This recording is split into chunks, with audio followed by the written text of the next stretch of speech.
Terima kasih kehadirannya. Assalamualaikum warahmatullahi wabarakatuh. Untuk kesempatan ini ya, kita akan melanjutkan kuliah kita terkait untuk kuliah perancangan sistem listrik industri. Oke, izin saya share screen dulu sebentar. Oke, oke. Jadi kita akan membicarakan terkait kuliah perancangan sistem listrik industri. Nah, untuk yang kesempatan ini sekarang kita bicarakan dulu yang tahap awal ya, terkait engineering work-nya. Apa itu? Nah, tapi sebelum kita bicara lebih jauh dulu, kita akan sedikit mendiskusikan kira-kira kuliah ini tuh nanti akan bicara terkait apa saja. Nah, jadi secara singkatnya, untuk kuliah perancangan sistem tenaga listrik ini, kita akan membicarakan nanti terkait bagaimana atau hal apa saja yang perlu kita lakukan saat kita akan merancang suatu sistem kelistrikan, terutama untuk di industri. Nah, seperti yang kita ketahui, kalau kita bicara untuk kelistrikan industri, itu kan cukup kompleks. Kita akan berangkat dari FEED, front end engineering design, hingga tahap akhir kita membuat suatu detail engineering design. Nah, untuk kuliah ini nanti kita ada learning outcome-nya, LO-nya. Pertama, kita akan mencoba mengenal ya, dapat memahami terkait standar perancangan yang ada di industri. Juga nanti kita akan belajar terkait bagaimana engineering work-nya dan juga bagaimana manajemennya. Juga kita akan bicara terkait power system study. Nah, kalau power system study kan kita sudah belajar dulu di kuliah-kuliah engineering dasar, di kuliah analisis sistem tenaga sudah ada juga, sehingga kita nanti hanya akan merefresh untuk item-item yang kita butuhkan dalam merancang listrik di industri.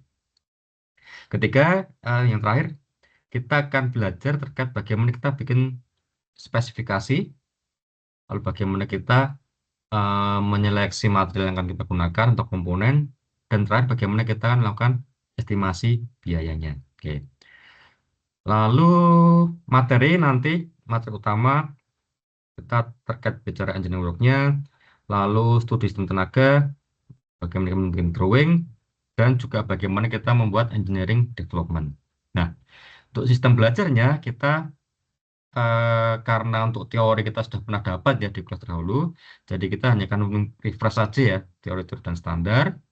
Lalu kita akan mencoba mati kasus-kasus ya, kasusnya. Lalu berikutnya kita akan mencoba nanti akan simulasi dan menyusun suatu produk DED. Lalu untuk kuliahnya nanti ada metodenya ceramah, interaktif, diskusi, dan juga studi kasus. Lalu kita juga simulasi, ada semacam workshop kecil-kecilan, dan juga proyek individu maupun kelompok. Nanti juga ada aktivitas pribadi, base project, ataupun juga kita menggunakan model kuis gitu ya. Nah, kira-kira itu kira-kira yang akan menjadi dasar, dan oh iya nanti kita untuk karena kalkulasi ya, kita sudah melakukan di kuliah dasar, sehingga untuk tahap ini kita hanya akan running saja menggunakan simulasi software. Kita softwarenya akan menggunakan based on etap, kita menggunakan etap 2026 terbaru, dan kita juga punya license-nya di lab, nanti Anda bisa menggunakan secara free di lab ya, untuk simulasi menggunakan etap 2026 ini. Oke, berikutnya ini. Lalu setiap minggu ini rencana yang mau kita gunakan, pertama kita akan belajar ya konsep engineering work-nya, bagaimana konsepnya dan juga bagaimana manajemen project-nya. Lalu kita akan belajar untuk engineering development. Lalu kita juga akan engineering development itu kita bicara dari FS, feasibility study, sampai basic design, dan akhirnya di DED, engineering development.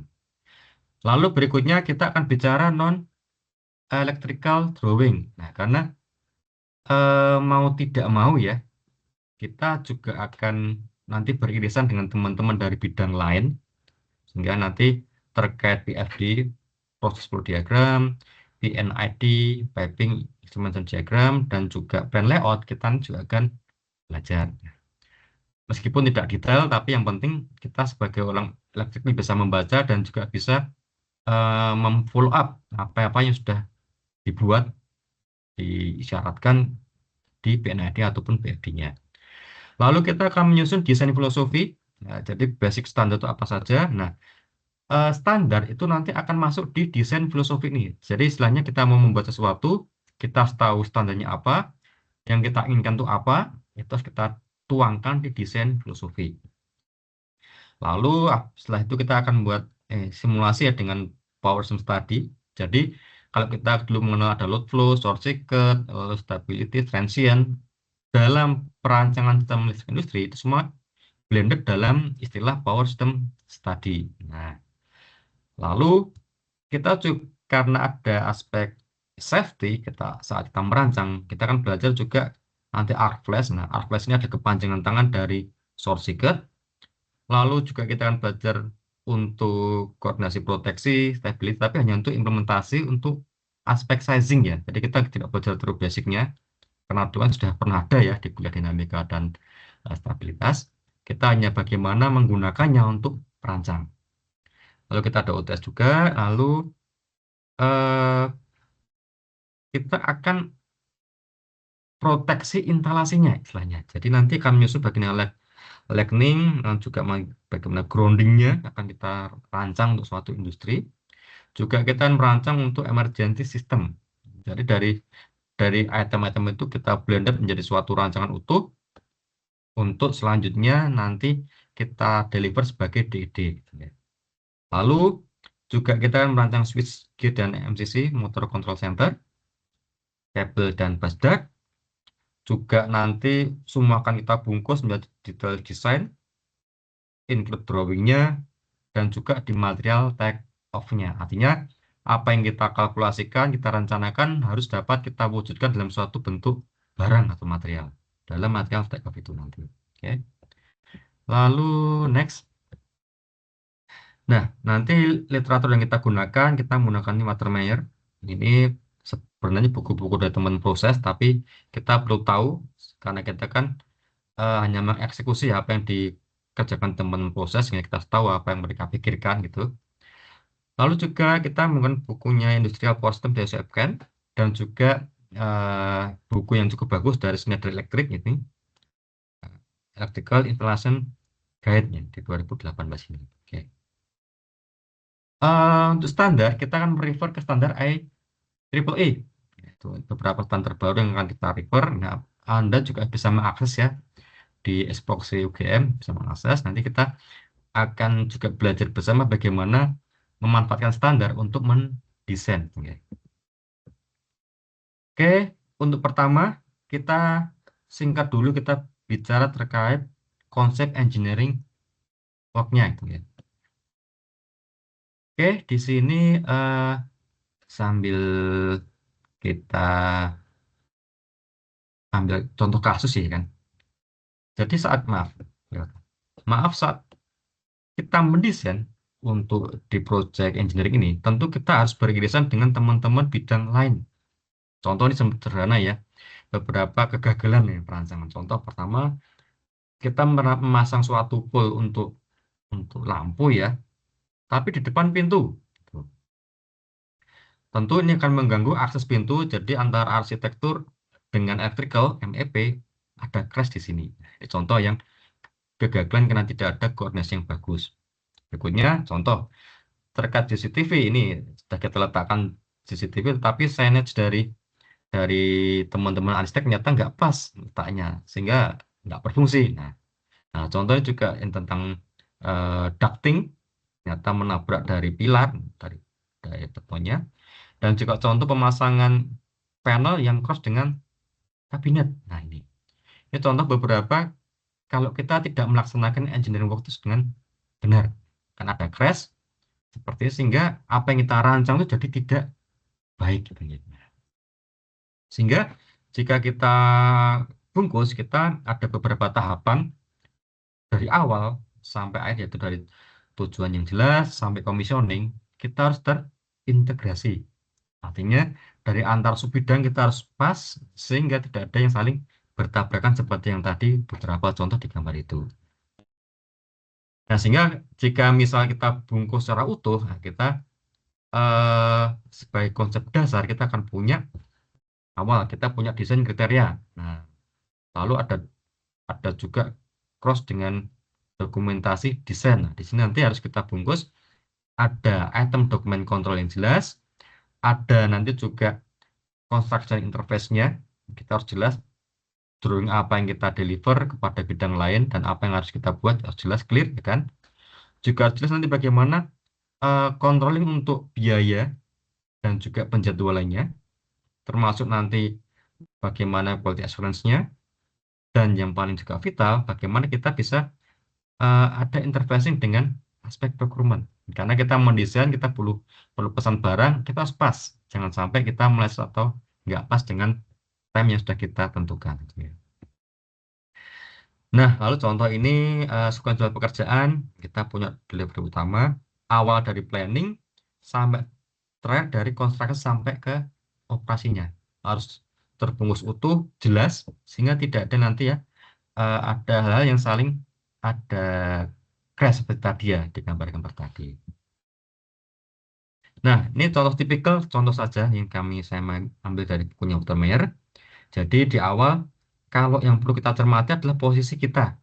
Kita sebagai orang electrical biasanya input dengan teman-teman instrumentasi di situ. Kita eh, akan mendapatkan input data itu dari PNID paling utama ya. Lalu dari situ kita akan diminta untuk mengenerate apa aja peralatan yang dibutuhkan dari aspek electrical. Nanti kita deliver dalam quantity take off-nya di situ. Nah, jadi kan kita akan punya alur yang baku. Kita tuh hanya sebagai follower teman proses ataupun mechanical. Nah, jadi harus urutannya rinci kita jelaskan sehingga tidak ada lagi yang sifatnya mendadak, terburu-buru, semua harus sesuai dengan schedule-nya. Next, nah lalu ini jika kita blended lebih utuh gitu ya. Jadi dari awal desain kriteria sampai di akhir nanti kita bisa menyusun kira-kira eh, pembelian peralatan itu seperti apa mekanismenya, apa yang kita beli, berapa ukurannya. Nah, itu harus semua itu ikutan tahapan yang runtut, tidak bisa saling lompat di sini. Nah, itu harus dengan kita mengimplementasikan engineering work yang benar, nah, tentu semua tahapan dapat kita laksanakan dengan baik dan proyek itu dapat berjalan dengan lancar. Nah, kalau dari electrical ini yang paling tipikal, pertama kita butuh pasti load list ya kan. Dari load list kita bisa menyusun SLD, membuat MCC, lalu membuat lighting, grounding, dan juga nanti kita akhirnya bisa menentukan mana yang mau kita buat dan item apa yang akan kita beli. Jadi seperti itu ya. Nah, contoh ini saya ada punya studi kasus simple ya. Nih. Nah, saya ada pertanyaan dulu. Monggo nanti siapa yang ingin menjawab silahkan ya. Saya punya kasus simple. Ini cuma hanya di rumah. Jadi kita meskipun kita akan bicara di industri, kita berangkat dulu dari sistem yang sangat sederhana, sistem di rumah, tapi tetap ada motor ya. Kita menggunakan contoh desain instalasi air bersih. Contoh di sini ada dua gambar. Gambar ini kelihatannya serupa, tapi tidak sama. Nah, untuk yang membedakan antara poin gambar A sama B itu adalah routing untuk pipingnya. Karena ada perbedaan seperti ini, kira-kira impact-nya apa? Monggo, siapa yang akan jawab? Silahkan.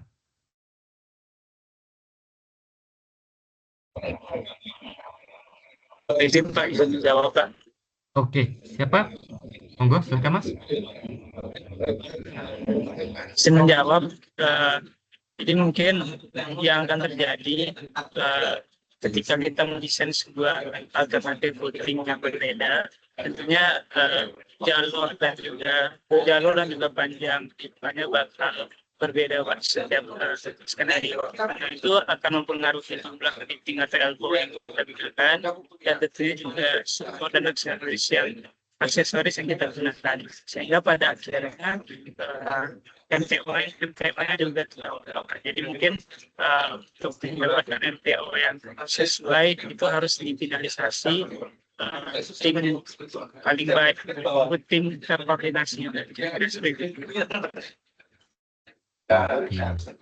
Ya, oke, baik, sangat bagus Mas Sarang ya. Nah, ya memang. Jadi nanti kalau secara saya singkat ya nanti memang nanti akan menyebabkan material itu kan beda gitu ya. Jadinya sepele saja jalurnya berbeda. Nah, itu nanti sudah impact-nya kalau kita konklusikan impact-nya apa? Ke rupiah. Nah, itu hanya karena beda jalur saja sudah membedakan di rupiahnya itu ya. Oke, lalu ini ada lagi ya.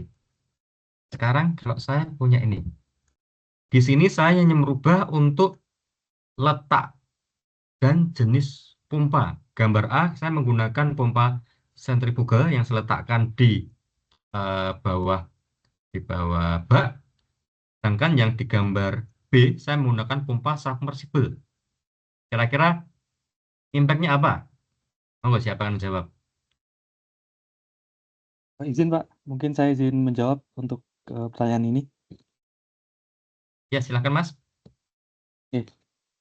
Mungkin kalau menurut saya nantinya akan perubahan komponen atau kalau di sini pompa ya Pak, akan sangat berpengaruh ya untuk desain sendiri, di mana nanti bisa jadi panjang pipanya, terus kabel serta akses pemeliharaannya kan nanti beda untuk tiap jenis pompa. Belum nantinya support-support lain kayak penempatan, terus ya tadi yang piping dan segala macam kan juga jumlah fitting pipingnya juga akan berubah. Nah ini nanti tentu akan sangat membedakan baik dari segi material maupun dari segi biayanya. Mungkin biaya pemasangan juga nanti berubah Pak dari kedua sistem ini. Oke. Ya, bagus sekali Mas Raffi ya untuk jawabannya memang. Jadi kan hanya merubah letak dan tipe pompa. Tentu nanti dari kabel, kalau misal kita menggunakan submersible, kita harus pakai sambungan yang ada di bawah, terendam itu, nanti akan beda protection yang akan kita gunakan. Hanya berbeda terkait tipe pompanya, letak, impact-nya akan luar biasa. Nah, sebagai engineer kita harus bisa mengkalkulasikan mana yang paling bagus ya yang akan didapatkan oleh user kita. Nah, itu kurang lebih. Nah, saya coba kaitkan dengan apa yang sudah kita pelajari. Jadi dulu kita pernah baca load flow, short circuit. Nah, sebenarnya nanti hanya akan kita gunakan untuk proses sizing di sini. Kita punya data dari teman proses dan mechanical, nanti itu akan di blended ya. Kita kalkulasikan dari aspek electrical, kita menjalani load flow, short circuit. Nah, itu nanti kita nyangkut untuk menggunakan hal tersebut untuk menghitung suatu sizing dari equipment-nya. Nah, itu sebenarnya yang kita akan lakukan kaitannya dengan ilmu basic yang dulu pernah kita jalankan. Nah, itu ya kira-kira. Nah, lalu kalau kita bicara lebih besar lagi. Nah, sekarang tadi hanya bicara rumah sebenarnya. Tapi next yang akan coba kita desain, meskipun tidak sedetail yang di realnya, tapi kita akan mengarah ke level industri. Ke depan yang mungkin akan Anda lakukan ya, besok jika sudah bekerja, misal contoh di refinery unit ya RU, cukup kompleks pipingnya. Nah, sehingga kita mendesain juga sangat-sangat harus detail itu ya. Nah, nanti kita sudah akan dibantu dengan ini. Sekarang banyak tuh yang sudah loan expense ya. Kita bisa menggunakan model BIM itu, Navisworks ataupun kita menggunakan Revit juga bisa itu. Kita bisa mendesain secara cukup rinci, detail. Kita bisa kita kalkulasikan sehingga kita mendesain juga bisa cukup bagus gitu ya. Jadi nanti mungkin akan kita pelajari terkait bagaimana kita menggunakan toolnya sehingga kita bisa next jika Anda sudah lulus, sudah bekerja, cukup punya bekal untuk terjun di dunia realnya. Oke. Nah, mungkin sampai sini ada yang mau ditanyakan dulu? Monggo.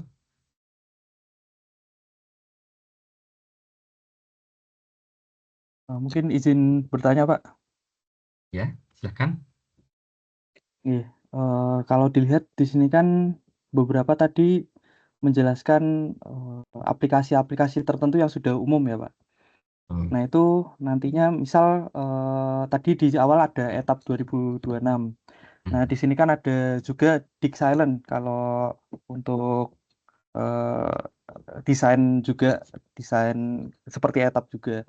Nah itu saya kurang tahu Pak apakah salah satu ini lebih major atau lebih sering digunakan karena setahu saya dulu itu etap sering digunakan di PLN tetapi sekarang Dig Silent yang lebih sering digunakan. Nah ini apakah akan mempengaruhi kalau nantinya kita dalam project kita pakainya etap tapi dimintanya Dig Silent apakah tidak bisa tetap pakai etap saja sesuai dengan kapasitas kita di awal Pak seperti itu. Baik, terima kasih Mas. Jadi memang terkait penguasaan software itu sekarang memang sudah menjadi tuntutan gitu ya. Tapi tetap harus kita pegang, kita harus tahu basicnya software itu seperti apa itu ya. Nah, nanti yang perlu perlu kita tekankan sebenarnya software itu sama, hanya keumuman kelaziman digunakan tuh yang apa. Jadi misal kita akan ke industri, oh ternyata di sana lebih banyak menggunakan etap ya, nanti akan sering digunakan adalah etap gitu ya. Tapi memang ketika sesuatu hal tidak bisa, kan namanya software kan tidak bisa semuanya mumpuni itu ya, ada plus minusnya.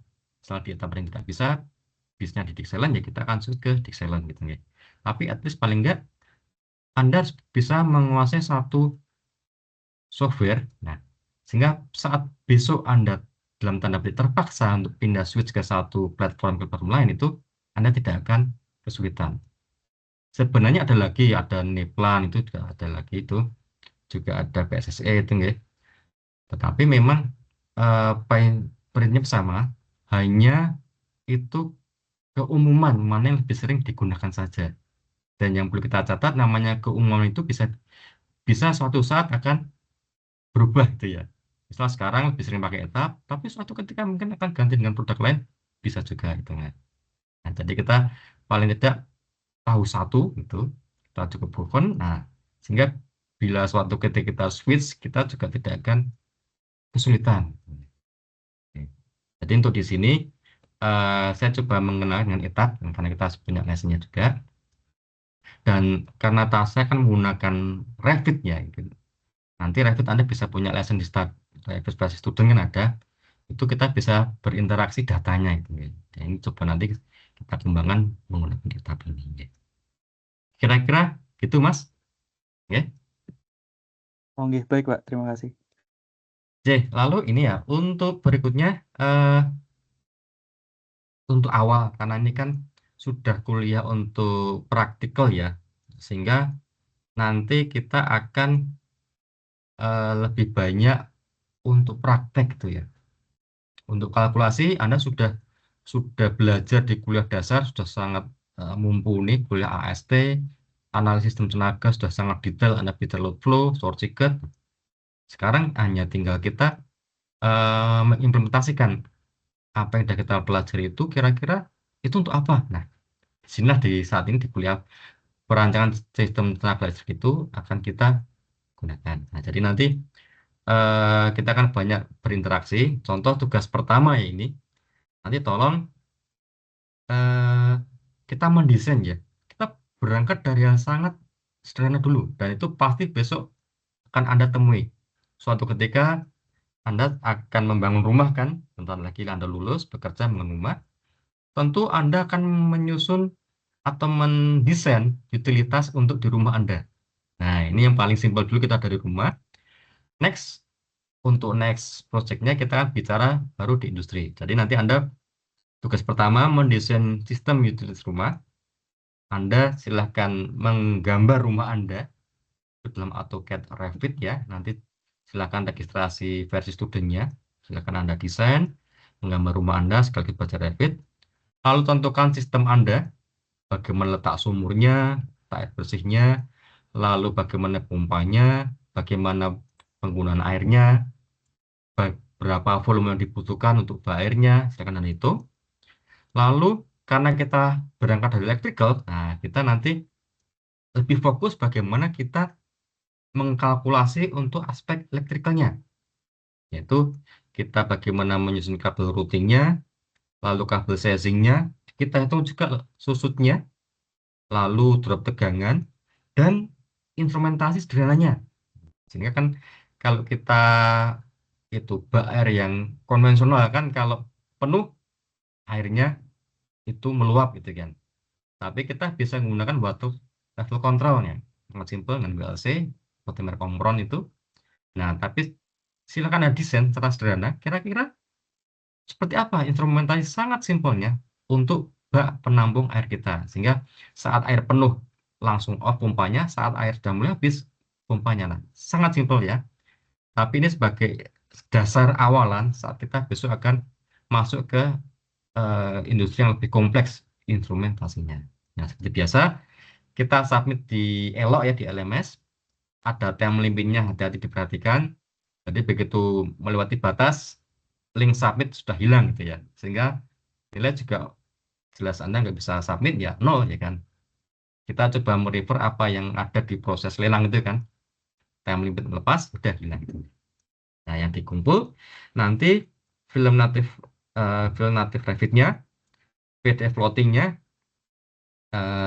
nanti ada kalkulasinya dan juga drawing-nya, floating dari hasil Revit-nya. Nah, kira-kira gitu ya untuk tugas pertama ini. Ada pertanyaan?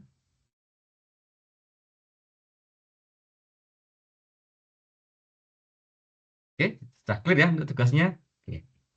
Oke, baik jika demikian mungkin untuk kuliah pertama ya kita intro dulu ya terkait engineering work-nya.